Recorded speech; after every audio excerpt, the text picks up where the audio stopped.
Alright, so today I made around $6,500 on my fresh Top Step funded accounts. Literally just passed them this week.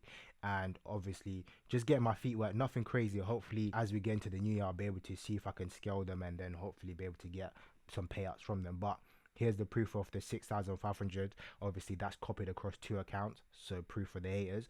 But I literally done that using a liquidity model that I'm gonna break down for you guys in this video, because I know a lot of you guys want to trade liquidity but you don't understand how to trade liquidity and what to look for when you're actually trading liquidity. But it's very simple if you actually break down the fundamentals. I'm actually gonna break down this trade that I took, because I actually went long around here, and I'm actually gonna break down why I went long there, the idea behind it, and how I framed it using a liquidity model, so you guys can get a better understanding of how to trade liquidity intraday. And obviously for the haters, here's proof. I'm gonna put the screenshot of the actual trade that I took when I went long exactly here. Obviously nailed the low of the day, because I know haters were like, yeah, how do I know you actually went long there? So yeah, that's the proof of the long right here, as you can see on your screen.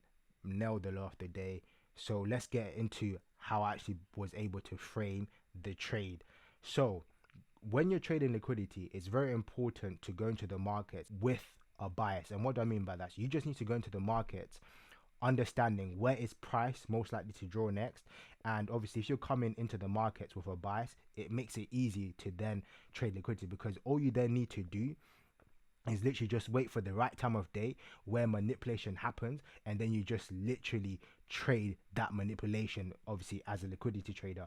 And then by timing the markets and having a framework of a bias and then just waiting to see that manipulation happen, then you're able to actually frame your trades around. So the idea behind this long today was, I actually posted in my free telegram that the drawn liquidity was previous day's high. And obviously because we have a bullish bias, which I've been obviously posting my telegram, free telegram in there.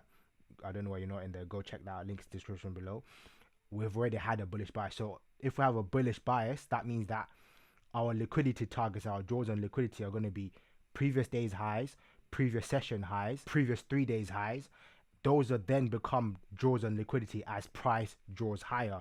So then what does that mean? As a liquidity trader, if you have a bullish bias, right, all you're doing is just waiting for the right time of day. So you're waiting for your key sessions. That could be the 9:30 open, it could be the New York session open, it could be the London session open, and all you have to do is literally just wait to see if price is going to manipulate below lows. And the key lows you're literally looking for, if you're trading liquidity intraday, that price likes to seek for and actually likes to turn around from, is you're looking for previous session lows, previous daily lows, and previous 3 days lows. Because if we're bullish, right, we're framing the narrative that we want to see price trade into a previous session low, a previous daily low, a previous 3 days low, and want to see price be able to reject from that, because obviously it's drawing high. So that's the manipulation aspect of it that we want to actually see in price at the right time of day. So that was the framework behind the long idea today. So what happened? So at around that 7 mark, which would be the what? The New York session, I was literally just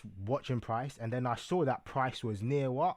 A previous daily low. So that means that as a liquidity trader, because price is near that, remember, because we're bullish, we want to see price trade into previous session lows, previous daily lows, previous 3 days lows, whatever price is near. Want to see price trade into that, and then want to see price reject that, because we have a higher time frame bullish price. I did try to go long here, but then I got stopped out, and then I just waited for the New York session, and then I saw at what? At 8:30, price did what? Think about this now, yeah? Price traded down below the previous day's low, and because I have a bullish bias, right, I'm gonna see that as manipulation, because price likes to manipulate below what? Previous day's lows, previous session lows, if it's gonna go higher. So that's gonna be a target for me to see. Okay, I want to see price go into that area and then reject from that area. So then when I saw price trade into that low after actually being stopped out, I saw, okay, that's interesting. Everyone's going to be seeing this big black candle here, right? Pause. And then they're going to be thinking, okay, sell, sell, sell. But because I have a high time frame bias, I'm anticipating this to happen. I'm anticipating that if price is near this key low, price will most likely run that. So we saw that. Obviously, I'm guessing there was a news driver too. I'm going to have to go look at that. I haven't really been looking at news drivers lately, because since that whole government shutdown, it's kind of thrown off my circadian rhythm of actually looking at economic calendars. But as you can see, price slammed into that previous day's low, and the reason why I trusted to go long here was because there was actually a new week opening gap that price hadn't yet actually traded into properly. If you remember, IC says around about new week opening gaps. If we have a new week opening gaps, there's a high probability that price is actually going to join to that new week opening gap, and new week opening gaps produce key support and resistance levels in them. And those key support resistance levels are, if you're bullish, you want to see price find support at the upper 25% level or the 50% level of that new week opening gap. They become very key support levels for price when we're intraday trading. And isn't it random that if you can see, like yesterday, price trading to the new week opening gap, went close to that upper 25% and rejected off that. And obviously today, during the right time of day, I saw price trade below a previous day's low. I'm anticipating high prices, and then slam into what? 50% off that new week opening gap, and then actually went long there, trusting that, okay, if price is bullish, it should respect the 50% of this level, and actually put my stop loss just below the new week opening gap, because if it's bullish, it should find sensitivity at these upper levels.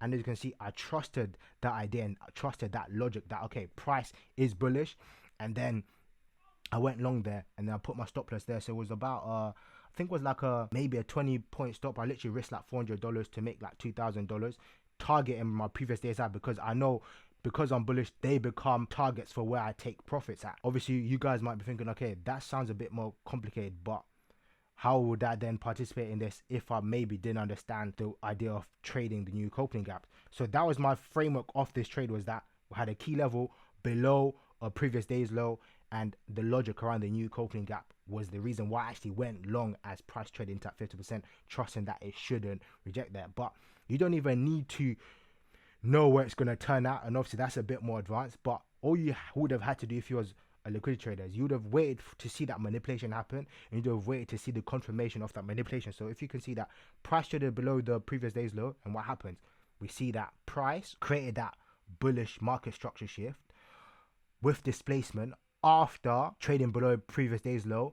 Market structure, bullish displacement, that's a confirmation that this is manipulation and that the high time frame draw is in place, and then you'd have gone long there. So you wouldn't have need to go long there, because it might be a bit more advanced, but the idea is that you're still trading liquidity, but you're just now adding a degree of confirmation when it comes to actually being sure, okay, is it actually gonna stop here? That market structure shift gives you that degree of security that, okay, price has turned around and is ready to turn around, and then you'd have been able to then get in on that trade around the idea of liquidity, because at the right time of day you saw price take a key low and then going to a key level, and then you saw displacement and market structure shift towards the actual true intended direction of price. That means that the manipulation has happened, price is now in a distribution cycle, so then you then get in line with the market trading the idea of liquidity. And if you want a more in-depth teaching of like liquidity and understand liquidity structures and being able to apply them day trading, I'm going to link a video that I made specifically on liquidity, how to know which low is going to be taken. It goes super in depth. I'm going to link it right here. Be sure to go check that video out if you're interested in trading liquidity. But this was the whole framework and the whole idea that went into this trade, and that allowed me to net a big portion of that $6,500 for the day. Guys, I have to emphasize that obviously this is a fresh funded account, so this doesn't really matter until we make withdrawals. So that's the key when you're trading funded accounts, is that what's important is getting payout. So hopefully I can scale these accounts and actually be able to get a payout. And in regards to my other Apex accounts that you guys may have seen a video on that I was trading, the trailing Jordan absolutely cooked me on them, so I end up losing those accounts, which is fine. It happens. That's the thing with prop firms. Yeah, just have to treat this as cost doing business. Sometimes it's gonna work out, sometimes it's not, and obviously I got cooked. I'm still gonna come back for that Apex run, but for now I'm cooling. I'm gonna chill for a bit, and then obviously hopefully I can start scaling with Top Step again. I know a lot of guys are throwing a lot of slack to Top Step right now. I still trade them, but obviously there's many options out there right now that you guys can go for, like for example Funded X Futures, who are dropping a crazy discount right now on the 100k. You can get 40% off the 100k, which is absolutely crazy. So I'm going to leave a link in the description below, so that means you can get a 100k account for literally like $150. It's literally cheaper than the 50k, and the rules are pretty smooth, obviously no consistency during the funded phase and things like that. So I'm going to leave a link in the description below. Go check that out. Take advantage of that discount, 40% off, can't go wrong. Accumulate those accounts for the new year because I know you're going to crush it with prop firms. So yeah, that was the whole idea and framework behind the liquidity model today.